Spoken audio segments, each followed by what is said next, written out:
கழனிக்கு நேற்று கிளம்புனேன். அடையாமல் நீ வேறு அம்மா மழை பெஞ்சுது 1 வாரம் தாங்கும் ஈரம், இப்போ ஏமா போகிற இந்த வெயில்னு சொன்னாங்கன்னு நின்று போயிட்டேன். அதனால் வந்த விளைவு தான் இது பாருங்க. ரொம்ப ஹைட்டில் இருக்குவே. சின்னதாக ஒரு காற்று அடித்த உடனே முடிச்சிக்கினேன் கீழே வந்து தொம்முன்னு விழுந்திருக்காங்க. அதில் இவ்வளோ பயிர் அமுங்கி போயிடுச்சு. அதை ஒன்று ஒன்றா நிமித்தி விட்டேன் இவ்வளோ நேரமாக. சரி அது தன்னாரம் நிமிந்துக்கும் அப்படின்னு சொல்லிட்டு கிளைய ஒரு கையால் தூக்கிடலான்னு பார்த்தா தூக்கவே முடியல. அப்புறம் என்ன பண்ணுறது, 2 கையாலையும் பிடிச்சி தூக்கின்னு வந்து இங்கே போட்டோங்க. இவ்வளோ பெரிய கிளை.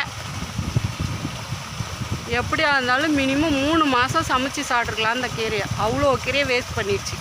இயற்கையை யாராலையும் நம்ம கட்டுப்படுத்த முடியாது, தடுக்க முடியாது. அதுக்கு நேரத்தை அது வேலைகளை கரெக்டான நேரங்களில் பண்ணிடும்.